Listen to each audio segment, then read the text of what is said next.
Laban mo sa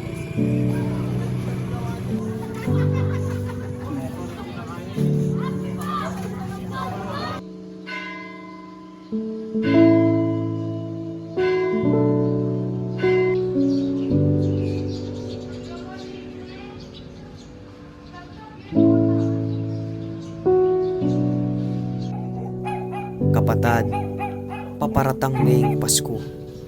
Agaga na kamo pa itang panahon na masaya, itang masiglaying Pasko. Pero bala mo ngening mituran tamo king pandemya, biglang may bayo yung tiyup ning angin ne. Paano daman tamo na yung Paskong daratang malungkot ya? Bistaman king kalungkutan, datang mo rin ning saya, ang puning sigla, patsemi bait ne, ing tala pangabos tamo.